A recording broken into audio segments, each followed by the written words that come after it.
देख रहे थे ऊष्माधारिता, यानी कि ऊष्माधारिता देखा कि क्या होती है आपकी ऊष्माधारिता, और उसके अंदर देख रहे थे स्थिर दाब एवं स्थिर आयतन पर ऊष्माधारिता।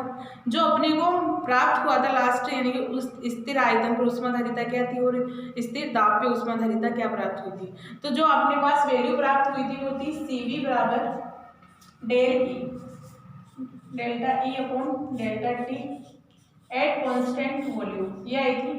और Cp प्राप्त हुआ था अपने को del H upon del T at constant pressure. ये दो इक्वेशन अपने को प्राप्त हुई थी।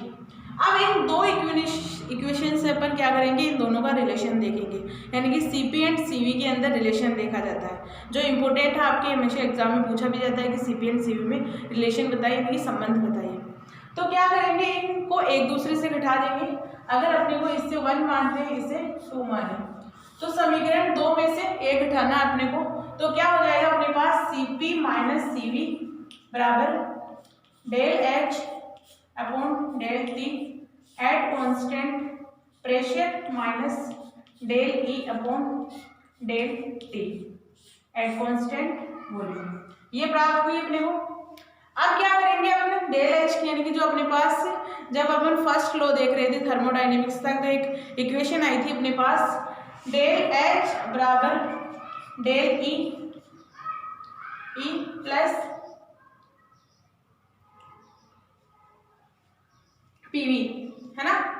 ये प्राप्त हुई थी अपने को एक इक्वेशन डेल H बराबर डेल E प्लस PV, यानी कि अपने पास एंथैल्पी में कन्वर्ट किया था अपन हीट को, तब अपने पास ये रिएक्शन प्राप्त हुई थी, ये समीकरण प्राप्त हुई थी। इसको क्या करेंगे अपन स्थिर दाब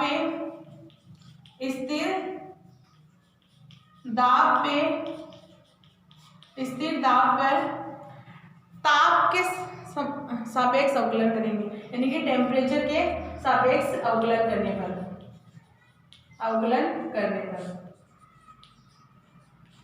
इसमें क्या है, प्रेशर तो कांस्टेंट रखेंगे और T के सापेक्ष इसका क्या करेंगे, अवकलन करेंगे। तो इसका जब अवकलन किया था तो क्या हो जाएगा del H upon del T at constant pressure बराबर डेल E बराबर upon del T at constant pressure plus, अब प्रेशर तो अपना वैसे ही स्थिर था तो इसका तो अवकलन होगा नहीं, तो क्या होगा P यहाँ से हो जाएगा del V upon del T at constant pressure. ये समीकरण अपने को प्राप्त होती है। इसको क्या करेंगे, इसकी del H upon del T at constant pressure की जो वैल्यू आई थी, जो मान आया है, वो क्या करेंगे समीकरण 3 में अपन क्या कर देंगे, पुट करेंगे, यानी कि del H upon del Tp का मान रखने पर तो जो अपने पास आएगी समीकरण वो होगी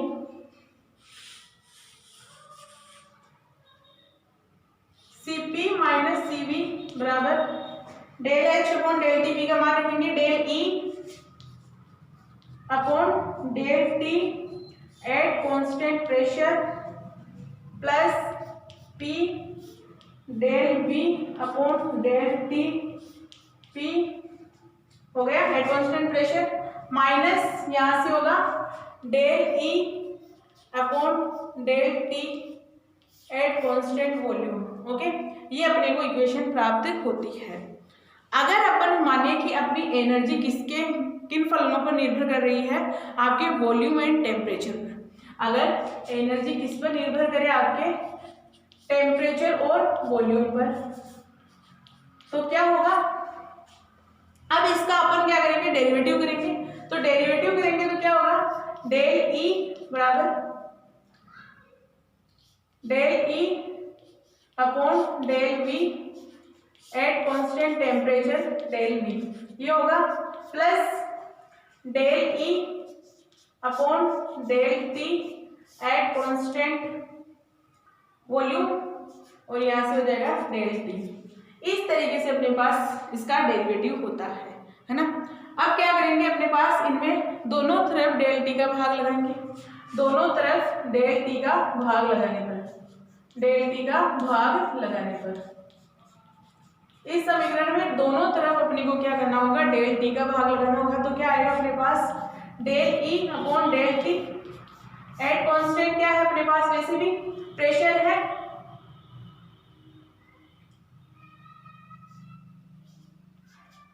और अपने del E upon del V at constant temperature, और ये हो गया del V upon del T at constant pressure plus del E upon del T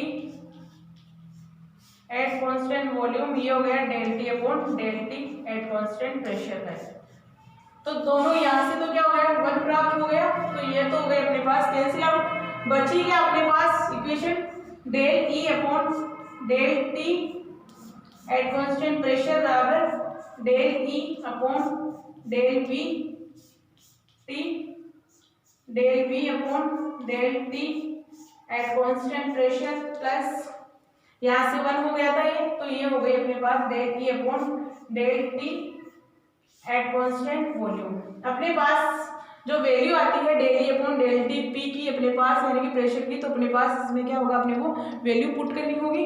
इस समीकरण में अपने को यहाँ से वैल्यू पुट करनी है, तो होगा क्या अपने पास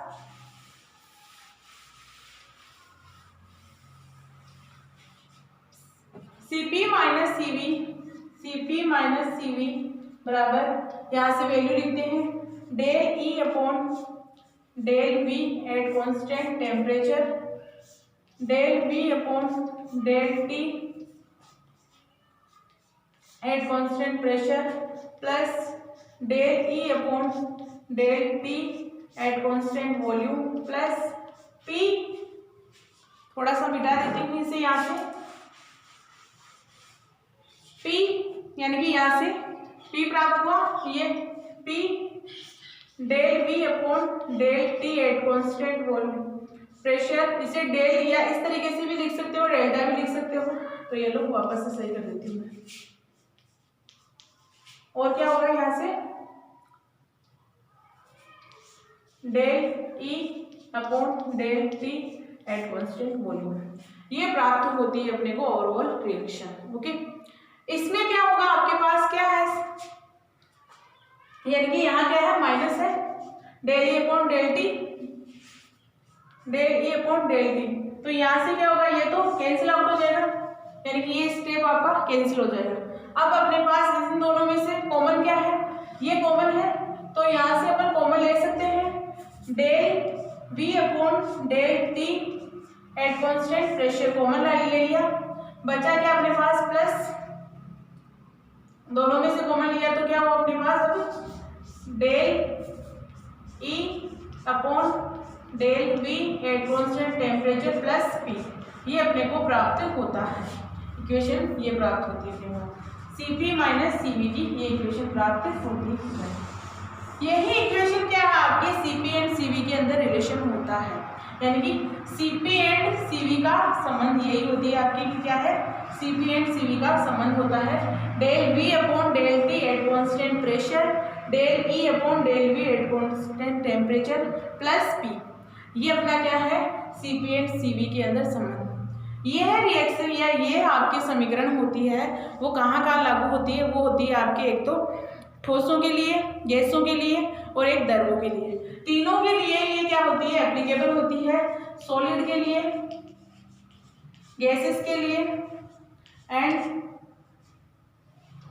लिक्विड के लिए। अब बात आती है गैसेस के प्रकार में, देखें तो आइडियल गैस पर ये आपके क्या है, यानी कि आदर्श गैस पर कभी भी ये इक्वेशन लागू नहीं होती है। क्यों लागू नहीं होती है, क्योंकि आदर्श गैस के अंदर कभी भी आपके क्या होता है, अट्रैक्शन नहीं होता है, यानी कि मॉलिक्यूल्स के बीच में अट्रैक्शन नहीं होता है। जबकि वास्तविक गैस के मॉलिक्यूल्स के बीच में कुछ ना कुछ तो अट्रैक्शन होगा, लिक्विड के मॉलिक्यूल्स के बीच में भी अट्रैक्शन होता है और सॉलिड में तो होता ही होता है अट्रैक्शन, यानी कि उनके मॉलिक्यूल्स के बीच में अट्रैक्शन होता है। उसकी वजह से इन पर तो एप्लीकेबल होती है, लेकिन आपके जब आदर्श गैस की समीकरण, आदर्श गैस पर बात की जाए तब आपके ये समीकरण लागू नहीं होती है। तो उस कंडीशन में अब आदर्श गैस के लिए अपन Cv एंड Cp में संबंध देखते हैं, तो क्या प्राप्त होगा अपने पास, उस कंडीशन में क्या होगा आपके आदर्श गैस के लिए, यानी कि आइडियल गैस के लिए,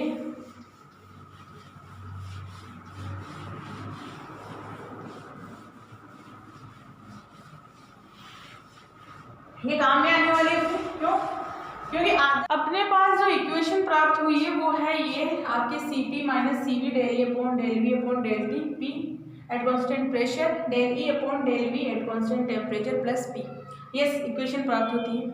ये इक्वेशन एप्लीकेबल होती है आपके ठोस, द्रव और लिक्विड गैसेस के लिए, लेकिन वास्तविक गैसों के लिए तो लागू होगी, लेकिन आपके आदर्श गैस के लिए एप्लीकेबल नहीं होती है, क्योंकि वास्तविक गैस में आकर्षण बल नहीं पाया जाता है, उनके मॉलिक्यूल्स के बीच में कोई अट्रैक्शन नहीं होता है, जबकि वास्तविक गैसों के बीच में आपके आकर्षण होता है, लिक्विड्स के बीच में भी होता है और सॉलिड के बीच में भी होता है।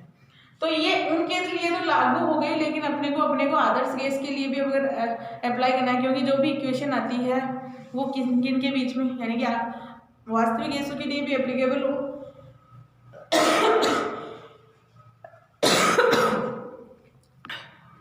अगर वो वास्तविक गैसों के भी लागू होगी तो आदर्श गैस के लिए अपने को अलग से इक्वेशन बनानी पड़ती है ना, क्योंकि वास्तविक गैसों और आदर्श गैस में बहुत डिफरेंट होता है।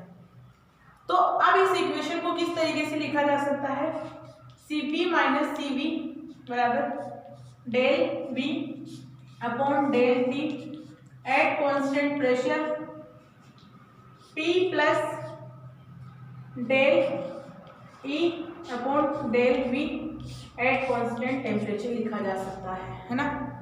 जब लिखा जा सकता है इसे, और ये ही अपने पास अगर रिलेशन है Cp एंड Cv का रिलेशन भी यही है, लेकिन अब आदर्श गैस के लिए करेंगे। आदर्स गैस में क्या होगा आपके del E upon del V at constant temperature किसके बराबर होता है, 0 के बराबर होता है। आदर्श गैस के लिए del E upon del V at constant temperature किसके बराबर होता है, 0 के बराबर होता है। तो यहाँ अगर वैल्यू पुट कर देते हैं तो अपने पास समीकरण आती है Cp माइनस Cv बराबर del V upon del T at constant pressure P, यही प्राप्त होगा। इसे किस तरीके से लिख सकते हैं, P del V upon del T at constant pressure भी लिखा जा सकता है। अब गैसीय समीकरण यूज करेंगे, है ना। गैसीय समीकरण क्या थी, PV बराबर RT थी। इस समीकरण का ताप के संदर्भ में स्थिर दाब पर अवकलन करेंगे। स्थिर दाब पर टेम्परेचर के संदर्भ में क्या करेंगे, अवकलन करेंगे। तो क्या प्राप्त होगा अपने को, स्थिर दाब है तो P तो अपना कांस्टेंट रह गया, यहाँ क्या हो जाएगा del V upon del T at constant pressure बराबर R कांस्टेंट है तो R का कोई होगा नहीं यहाँ से, तो यहाँ होगा del T upon del T at constant pressure. तो ये वैल्यू तो अपने पास 1 प्राप्त हो गई, 1 प्राप्त हो गई यहाँ से, है ना। अब अपने पास बचा आया क्या, P del V upon del T at constant pressure किसके बराबर आता है, R। तो यहाँ क्या है, ये वैल्यू दिख रही है, तो यहाँ इसका मान रखेंगे जो आया अपने पास R। तो अपने पास जो इक्वेशन प्राप्त हुई Cp माइनस Cv बराबर R के बराबर प्राप्त होती है, यानी कि स्थिरांक के बराबर प्राप्त होती है। ओके, ये है आपके आदर्श गैस के लिए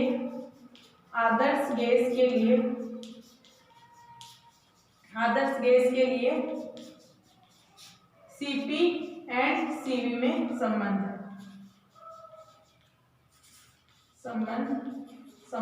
समीकरण।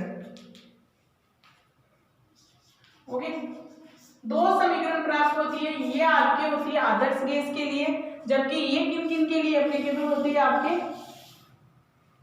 ये होते हैं आपके ठोस, द्रव और गैसेस, वास्तविक गैस के लिए। ओके, ये है आपका कुल मिला के ऊष्माधारिता यानी कि Cp एंड Cv के अंदर संबंध, बहुत इंपॉर्टेंट है, एग्जाम में मोस्टली पूछा जाता है। ओके, तो ये कंप्लीट हो गया अपना Cp एंड Cv में संबंध।